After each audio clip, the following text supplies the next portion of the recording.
શ્રાવણ માસ મહાત્મ્ય છઠ્ઠો અધ્યાય।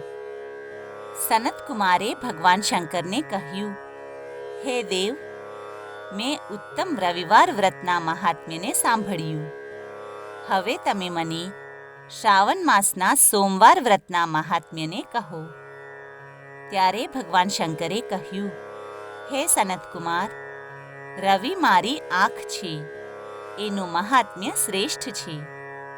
પાર્વતી સહિત મારા સોમ નામનું મહાત્મ્યનું વર્ણન કોણ કરી શકે છે? મારાથી આ મહાત્મ્યનું જે કંઈ વર્ણન થઈ શકશે તે હું તમને કહીશ।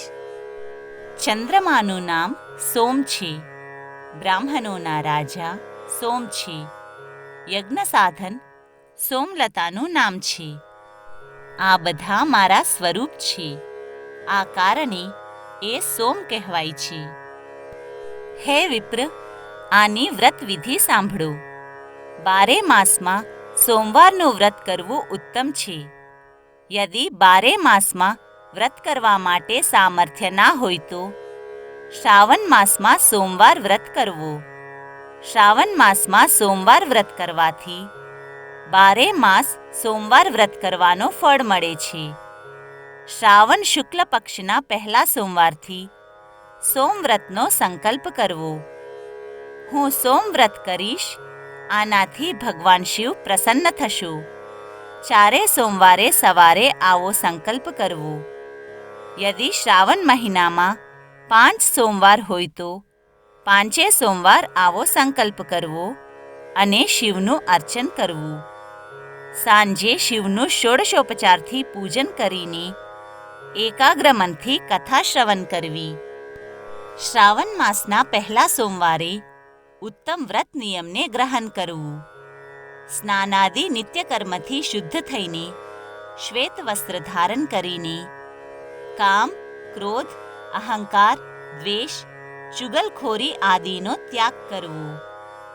માલતી, મલ્લિકા આદિ શ્વેત પુષ્પોથી તથા નાના પ્રકારના પુષ્પોથી અને અભીષ્ટ ઉપચારોથી મૂળ મંત્ર ઓમ નમઃ શિવાય અથવા ત્રયંબકમ મંત્રથી અર્ચન કરીને કહેવું। સર્વ ભવનાશન મહાદેવનું હું ધ્યાન કરું છું। ઉગ્રનાથ ભવ શશિમૌલીનું હું ધ્યાન કરું છું। રુદ્ર, નીલકંઠ, શિવ ભવહારીનું હું ધ્યાન કરું છું। આ પ્રકારે દેવેશનું મનોહર ઉપચારોથી અર્ચન કરવું। આ વ્રતના પ્રભાવથી જે પુણ્યફળ મળે છે તેને સાંભળો। જે પ્રાણી શ્રાવણ માસના સોમવારે પાર્વતી સહિત શિવની પૂજા કરે છે તે પ્રાણી પુનરાવૃત્તિથી રહિત દુર્લભ લોકને પ્રાપ્ત કરે છે। આ મહિનામાં નક્તવ્રતના પુણ્યને સંક્ષેપમાં કહું છું, સાંભળો। દેવ તથા દાનવોથી 7 જન્મના જે અભેદ્ય પાપ છે તે નક્ત ભોજનથી નષ્ટ થાય છે, આમાં સંશય નથી। આ ઉત્તમ વ્રતને ઉપવાસ દ્વારા કરવો। આ વ્રતના પ્રભાવથી પુત્રેચ્છાવાળા પ્રાણીને પુત્ર અને ધનેચ્છાવાળા પ્રાણીને ધનની પ્રાપ્તિ થાય છે। જે વસ્તુની ઈચ્છા પ્રાણી કરે છે તેને તે વસ્તુ પ્રાપ્ત થાય છે। તે પ્રાણી ઘણા સમય સુધી પોતાના ઇષ્ટભોગ પદાર્થોનો ભોગ કરીને અંતે ઉત્તમ વિમાન દ્વારા રુદ્રલોકમાં જઈને પૂજિત થાય છે। શ્રદ્ધા ભક્તિથી વ્રત કરીને ઉદ્યાપન કરવું। શક્તિ અનુસાર વૃષભ પર સ્થિત ઉમા મહેશ્વરની ચાંદીની પ્રતિમા બનાવીને સુંદર લિંગતો ભદ્ર બનાવીને તેના પર ઘટની સ્થાપના કરવી। ઘટને સફેદ વસ્ત્રથી ઢાંકવું। ઘડા ઉપર પાર્વતી સહિત શિવની પ્રતિમા રાખવી। શ્રુતિ, સ્મૃતિ અને પૌરાણિક મંત્રોથી શિવનું અર્ચન કરવું। પુષ્પોથી રમણીય મંડપ બનાવીને રાત્રે ભજન કીર્તનથી જાગરણ કરવું।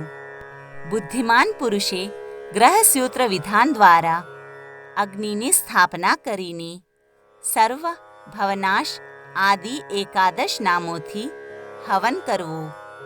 પલાશની લાકડીથી 108 આહુતિ દેવી. યવ બ્રીહિતલ આદિ દ્વારા આપ્યાયસ્વ મંત્રથી, ત્રયંબકમ મંત્રથી, બિલ્વપત્ર અથવા ષડક્ષર મંત્રથી હવન કરવું. પૂર્ણાહુતિ કર્મ કરીને સ્વિષ્ટકૃત આદિ આહુતિ આપવી. આચાર્યનું પૂજન કરીને ગૌદાન કરવું.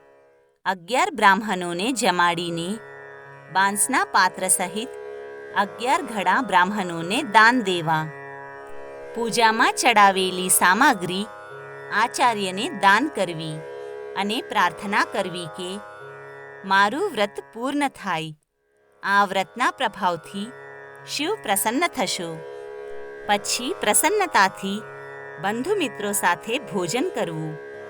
જે કોઈ વ્યક્તિ આ વ્રત શ્રદ્ધા ભક્તિથી સવિધિ કરે છે તેની બધી ઈચ્છાઓ પૂર્ણ થાય છે અને તે શિવલોકમાં પૂજાય છે.